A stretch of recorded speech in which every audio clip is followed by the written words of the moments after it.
Hello दोस्तों, नमस्कार। स्वागत है आपका जॉब भी तक में। आइए देख लेते हैं विद्यार्थी जीवन से प्रमुख खबरें।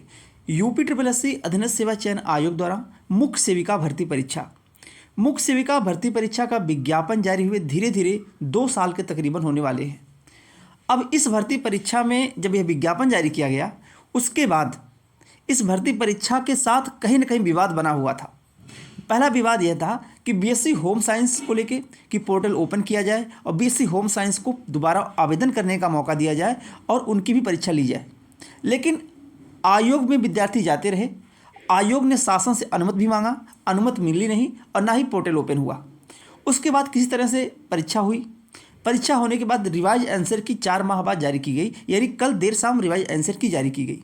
इस चैनल के माध्यम से बताया गया था कि रिवाइज आंसर की में टोटल 91 क्वेश्चनों पर आपत्ति हुई थी। सुबह और शाम की मीटिंग में, यानी 24 सितंबर को 2 पालियों में परीक्षा कराई गई, सुबह की मीटिंग में और शाम की मीटिंग में। दोनों पालियों में अगर आपत्ति हुई थी, क्वेश्चनों की संख्या देखी जाए तो टोटल 91 क्वेश्चनों पर आपत्ति की गई थी। आपत्ति में बताया गया था आपको आज के 2 से 3 माह पहले कि सुबह की मीटिंग में केवल 4 क्वेश्चनों में बदलाव देखने को मिलेगा और शाम की मीटिंग के जो पेपर हुआ था उसमें केवल 3 क्वेश्चनों में बदलाव देखने को मिलेगा। और वही हुआ जो कल देर शाम आंसर की जारी की गई रिवाइज, उसमें वही आपको देखने को भी मिली कि सुबह की मीटिंग में 4 क्वेश्चनों में फुल मार्क्स दिया गया है और शाम की मीटिंग में भी 3 क्वेश्चनों में फुल मार्क्स दिया हुआ है। यानी टोटल अगर देखा जाए सुबह शाम मिला के 7 क्वेश्चनों में अगर आप क्वेश्चन किए हों या ना किए हों तब भी आपको नंबर मिला है। काफ़ी लोगों को कमेंट आ रहा था कि अगर हम क्वेश्चन को नहीं अटेम्प्ट किए हैं तो क्या हमें नंबर मिलेगा या नहीं मिलेगा। देखिए, अगर क्वेश्चन में वहाँ ऑप्शन में बदलाव होता तो आपको नंबर ना मिलता, लेकिन अगर क्वेश्चन में उस क्वेश्चन पे फुल मार्क्स दिया गया है तो आप क्वेश्चन को अटेम्प्ट किए हों या क्वेश्चन ना किए हों तब भी आपको नंबर मिलेगा। तो जो लोग क्वेश्चन नहीं किए थे उन लोगों को भी फुल मार्क्स मिल गया, जो लोग किए थे उन लोगों को भी मिल गया।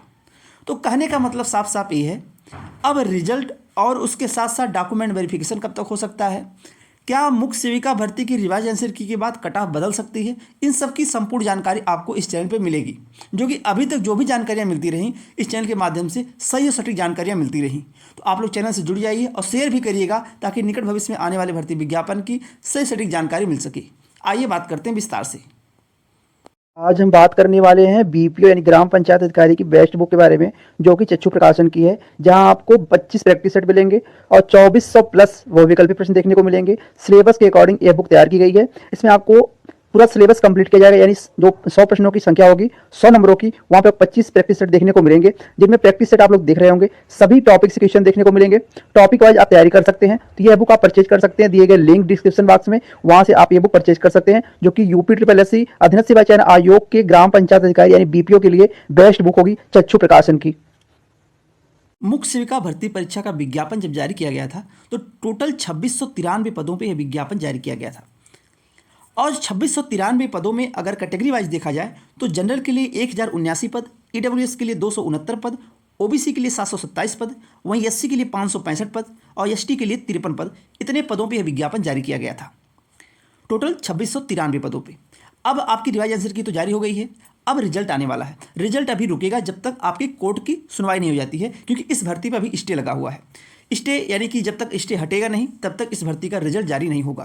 तो मान के चलते हैं कि 13 फरवरी को होने वाली माननीय न्यायालय में सुनवाई है, उसके बाद ही सब कुछ डिपेंड करेगा कि अगर सुनवाई हो जाती है तो स्टे हट जाता है तो उसके बाद इस भर्ती पे तेज़ी से कार्य चलेगा, यानी जो रिजल्ट आने वाला हो या डॉक्यूमेंट वेरिफिकेशन हो उस पर काम चलेगा। अभी तक जो स्टे ना हटने का भी कारण है कि अभी सुनवाई ही नहीं हो पाई है, इसी वजह से अभी स्टे इस पर लगा हुआ है भर्ती पे। जिस दिन भी सुनवाई हो गई, यानी कि अगर डेट नहीं आगे बढ़ती है, 13 फरवरी के दिन डेट लगी हुई है, अगर 13 फरवरी से डेट आगे बढ़ती है तो इस भर्ती में और विलंब देखने को मिल सकता है। और अगर सुनवाई हो जाती है 13 फरवरी के दिन तो इस भर्ती प्रक्रिया को तेज़ी से अधीनस्थ सेवा चयन आयोग पूरी करेगा, क्योंकि धीरे धीरे देखा जाए तो 2 साल से पुरानी भर्ती परीक्षा और विज्ञापन जारी हुए समय हो गया। तो यहाँ पर कट ऑफ की अगर बात करते हैं, जैसा कि यूपी ट्रिपल एस सी अधीनस्थ सेवा चयन आयोग पहले टोटल पदों पे कट ऑफ बनाता था डॉक्यूमेंट वेरिफिकेशन। पहले ऐसा होता था कि जितने पदों की संख्या होती थी उसी पदों की संख्या के सापेक्ष 1 से 1.5 गुना लोगों को डॉक्यूमेंट वेरिफिकेशन के लिए बुलाया जाता था। लेकिन अब ऐसा कुछ दिनों से नया नियम लग गया है कि जितने पदों की संख्या है उस पदों की संख्या के अकॉर्डिंग नहीं बुलाया जाता है, अब बुलाया जाता है कैटेगरी वाइज पदों की संख्या पे। मान लीजिए जनरल के 1079 पदों की संख्या है और यहाँ पर आवेदन ज़्यादा हुए हैं, ठीक है, और ईडब्ल्यूएस के 269 पदों की संख्या है, 727 ओबीसी हो गया, 565 एससी हो गया, 53 एसटी हो गया। तो अब क्या होता है कि इसे मान लीजिए 1079 पदों की संख्या जनरल की है, तो 1079 का 4 गुना 5 गुना लोगों को डॉक्यूमेंट वेरिफिकेशन के लिए बुलाया जाएगा, 4 से 5 गुना लोगों को। उसी तरह से 269 पदों की संख्या ईडब्ल्यूएस में, यहाँ भी 4 से 5 गुना लोगों को बुलाया जाएगा। और वही हाल 725 पदों की संख्या पे ओबीसी में भी 4 से 5 गुना लोगों को बुलाया जाएगा। इसी तरह से एससी एसटी वालों को भी बुलाया जाएगा। अब यहाँ पे जो 269 ईडब्ल्यूएस हो गया, 727 ओबीसी हो गया, 565 एससी हो गया और 53 एसटी हो गया। इनमें अगर देखा जाएगा कि क्या उतने अगर बच्चे नहीं मिल रहे हैं 5 गुना, तो 7 गुना बुला लिया जाएगा।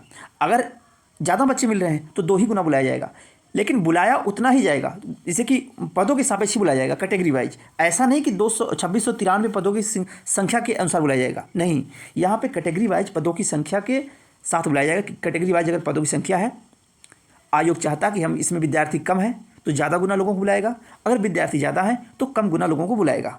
कहने का साफ साफ मतलब ही है। अब आपको बताते हैं कि रिवाइज आंसर की आने के बाद की कट ऑफ क्या होगी, यानी डॉक्यूमेंट वेरिफिकेशन के लिए कट ऑफ क्या जाएगी, जैसा कि इसके पहले भी आप लोगों को बताया गया था। अब यहाँ आप लोगों को जनरल और ओबीसी की कट ऑफ बताई जाएगी। जनरल और ओबीसी की सेम कट ऑफ रहेगी। यह कट ऑफ जो बताई जा रही है अनुमानित कट ऑफ है, यह ऑफिशियल कट ऑफ नहीं है, यह आप लोग ध्यान दीजिएगा। और उसके बाद यही कट ऑफ जो है यह फाइनल भी नहीं है, यह डॉक्यूमेंट वेरिफिकेशन का। भर्ती परीक्षा में टोटल 34,995 लोग परीक्षा में बैठे हुए थे, 2693 पदों के सापेक्ष, यानी 2693 पदों पे केवल 34,995 लोग परीक्षा दिए हुए थे, सुबह और शाम दोनों मीटिंग में मिला के। अब अगर बात करें कट ऑफ को लेके, तो जनरल, ओबीसी, ईडब्ल्यूएस 3 कैटेगरी की एक ही कट ऑफ रहेगी। जो आपका डॉक्यूमेंट वेरिफिकेशन होगा उसके लिए एक ही कट ऑफ होगी रिवाइज आंसर की आने के बाद। अगर आपके 54 ±2 आ रहे हैं तो आपको डॉक्यूमेंट वेरिफिकेशन के लिए हर हाल में बुलाया जाएगा। अगर आपके 44 क्वेश्चन ±2 रख सकते हैं, 2 नंबर कम भी हो सकता है और 2 नंबर ज़्यादा भी जा सकता है। अगर इतने आपके नंबर बन रहे हैं तो आपको डॉक्यूमेंट वेरिफिकेशन के लिए ज़रूर बुलाया जाएगा। और एससी में मान लीजिए एससी कैटेगरी की जो कट ऑफ होगी वह 52 के आसपास रहेगी ±2, और एसटी की कट ऑफ हो गई 43 ±2। यही कट ऑफ रहेगी मुख्य सेविका के डॉक्यूमेंट वेरिफिकेशन के लिए। अब आप लोगों को बताना चाहते हैं कि जो टोटल जो लोग परीक्षा में बैठे हुए थे 34,000 प्लस, आयोग ऐसा भी कर सकता है कि जो लोग परीक्षा में बैठे हुए थे उन लोगों को एक मानक कट ऑफ बना के, यह जो कट ऑफ बताएगी डॉक्यूमेंट वेरिफिकेशन कट ऑफ। और डॉक्यूमेंट वेरिफिकेशन के लिए आयोग एक चीज़ और भी कर सकता है कि जैसे मान लीजिए इस भर्ती में अभी बीएससी होम साइंस को लेकर बात चल रही है कि क्या जो लोग आवेदन किए हैं बीएससी होम साइंस के 1000 2000 जो भी लोग परीक्षा दिए हैं, क्या उन लोगों को फाइनल मेरिट में रखा जाएगा या नहीं रखा जाएगा। अब यह आयोग के ऊपर डिपेंड करता है, क्योंकि आयोग पहले बीएससी होम साइंस को नहीं मान्य किया था, न शासनिक स्तर से अनुमति ही मिली थी, अनुमति भी नहीं मिली, और ना ही आयोग चाहा कि इन लोगों को दोबारा पोर्टल ओपन करके आवेदन लिया जाए। लेकिन कुछ लोग आवेदन किए हुए थे, वह लोग परीक्षा भी दिए, उन लोगों का भी रिजल्ट जारी किया जाएगा डॉक्यूमेंट वेरिफिकेशन का।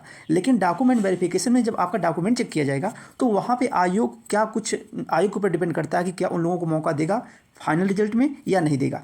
इसको लेके ऐसी भी जानकारी आ रही है कि डीबी के लिए एक मानक कट ऑफ बना के 45-50 या 52-55 के अंदर सभी लोगों को, जो लोग इसके अंदर आते हैं उन सभी लोगों को डॉक्यूमेंट वेरिफिकेशन कराया जाए।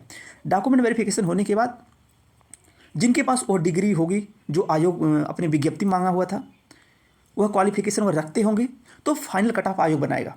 फाइनल कट ऑफ में फ़ायदा मिलेगी ईडब्ल्यूएस वालों को, ज़्यादा फायदा ईडब्ल्यूएस कैंडिडेट जो होंगे कैटेगरी के उनको फ़ायदा मिलेगी। अभी देखिए, अभी जो आपका डॉक्यूमेंट वेरिफिकेशन होने वाला है, डॉक्यूमेंट वेरिफिकेशन आप लोगों का लोकसभा चुनाव के बाद ही होगा। अभी कोई भी संभावना नहीं है डॉक्यूमेंट वेरिफिकेशन की। कारण क्या है, अभी आपकी भर्ती पे स्टे लगा हुआ है, 13 फरवरी को सुनवाई होने वाली है। अगर हो जाती है, आगे की डेट अगर नहीं लगती है तो 13 फरवरी के ही दिन संभवतः स्टे हट जाएगा। फिर आपके रिजल्ट पर काम चलेगा, तो रिजल्ट जारी करेगा आयोग। रिजल्ट जारी करने के बाद लोकसभा चुनाव का रिजल्ट आने के बाद फिर मुख्य सेविका भर्ती पे तेजी से प्रक्रियाएं चलेंगी। उसके बाद इस भर्ती का डीबी कराया जाएगा। डीबी में आयोग ज़्यादा लोगों को भी मौका दे सकता है एक मानक कट ऑफ बना के, या फिर जो कट ऑफ बताई गई है इस कट ऑफ के से एक नंबर आगे पीछे लोगों को बुला सकता है डीबी के लिए। उसके बाद डीबी कराने के बाद देखेगा क्या वह लोग वह क्वालिफिकेशन रखते हैं कि नहीं, क्योंकि काफ़ी ईडब्ल्यूएस कैंडिडेट ऐसे भी हैं जो ईडब्ल्यूएस अपने एग्ज़ाम के बाद या पहले के बनवाए हुए जो कि वैलिड नहीं है लेकिन ईडब्ल्यूएस लगा दिए हैं, तो उन लोगों को भी बाहर करेगा। कुछ ऐसे भी हैं बीएससी होम साइंस को लेके हैं जो अगर बीएससी होम साइंस को नहीं मानना चाहता आयोग तो उन लोगों को भी बाहर करेगा। अगर उन लोगों को फाइनल रिजल्ट में रखना चाहता है तो वो तो आयोग के ऊपर डिपेंड करता है। लेकिन यूपी ट्रिपल एस सी अधीनस्थ सेवा चयन आयोग अपने जो विज्ञापन निकाला हुआ था वही क्वालिफिकेशन मांगेगा, ना कि कोई क्वालिफिकेशन में बदलाव करेगा आगे चल के। तो फर्स्ट शिफ्ट में पेपर हुआ था और सेकंड शिफ्ट में पेपर हुआ था। अब नॉर्मलाइजेशन की बात कर लेते हैं। देखिए नॉर्मलाइजेशन स्कोर में फ़ायदा उन लोगों को मिलने वाला है जो लोग सेकंड मीटिंग में पेपर दिए हुए थे। अब फर्स्ट मीटिंग वाले कमेंट करेंगे कि हम लोगों का भी पेपर टफ था। पेपर हर स्टूडेंट को अपना पेपर टफ लगता है, इजी किसी को नहीं लगता।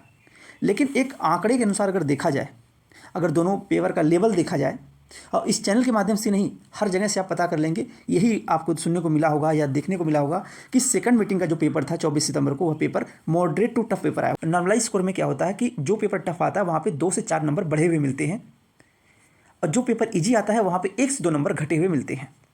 अब आयोग के ऊपर डिपेंड करेगा कि नॉर्मलाइज स्कोर में क्या कुछ करता है यह, लेकिन श्योर है कि आपका मुख्य सेविका में दोनों सीट में नॉर्मलाइज स्कोर होगा। नॉर्मलाइजेशन में सेकंड मीटिंग वालों को फ़ायदा देखने को मिलेगा 2 से 4 नंबर का, फर्स्ट मीटिंग वालों को 1 से 2 नंबर का घाटा भी देखने को मिलेगा। यह तो क्लियर है कि सेकंड मीटिंग को कुछ ना कुछ फ़ायदा देखने को जरूर मिलेगा। नॉर्मलाइज स्कोर होगा, यह होना ही होना है। पहले ऐसा नहीं होता था, लेकिन अब ऐसा कुछ नई अगर देखा जाए सेवा चयन आयोग में वीडियो री एग्ज़ाम का भी रिजल्ट आने वाला है। वहाँ पे आप लोग देखेंगे कि 2 दिन में पेपर हुआ था, 4 शिफ्ट में पेपर हुआ था। 4 शिफ्ट में पेपर होने के बाद फर्स्ट मीटिंग का पेपर इजी आया हुआ था, लेकिन सेकंड मीटिंग का पेपर जो था वह पेपर टफ आया हुआ था। वो भी रिजल्ट आने वाला है, आप लोगों के रिजल्ट के पहले वीडियो का रिजल्ट आ जाएगा, तो उस रिजल्ट में आपको देखने को मिल जाएगा कि नॉर्मलाइज स्कोर में 2 से 4 नंबर का फ़ायदा वहाँ पर भी देखने को मिलेगा। इसी तरह से मुख्य सेविका में भी सेकंड शिफ्ट के पेपर में 2 से 4 नंबर अभी और बढ़ने की संभावना पूरी की पूरी है। फर्स्ट मीटिंग में भी 1 से 2 नंबर घटने की संभावना है। आयोग ऐसा कर सकता है, ऐसी जानकारी है, इसलिए आप लोग अपडेट दी जा रही है। बाकी जो भी जानकारी दी गई है रिजल्ट को लेके कि रिजल्ट आप लोगों का लोकसभा चुनाव के बाद ही देखने को मिलेगा, और अगर आपकी सुनवाई हो जाती है 13 फरवरी के दिन तो संभवतः फरवरी लास्ट में तो संभावना कम लग रही है। अगर आयोग तेज़ी करेगा तो 10 मार्च के पहले रिजल्ट जारी कर सकता है। अगर आपकी सुनवाई हो जाती है तो वैसे संभावना कम है कि लोकसभा चुनाव के बाद ही आपका रिजल्ट जारी हो सकता है, और उसी बीच में आपका डॉक्यूमेंट वेरिफिकेशन भी होगा। डीबी सर्टिफिकेट को लेकर डीबी में क्या क्या लगेगा ये जानकारी पिछले वीडियो में दी गई थी, आप लोग वहाँ से देख लीजिएगा। बाकी अगर आपको कोई और जानकारी चाहिए तो आप कमेंट कर सकते हैं। यूपी ट्रिपल एस सी अधीनस्थ सेवा चयन आयोग के सभी भर्ती विज्ञापनों की जानकारी इस चैनल के माध्यम से सबसे सही और सबसे सटीक जानकारी दी जाती है। आप लोग चैनल से जुड़ जाइए और शेयर भी करिएगा। बहुत बहुत धन्यवाद। जय हिंद।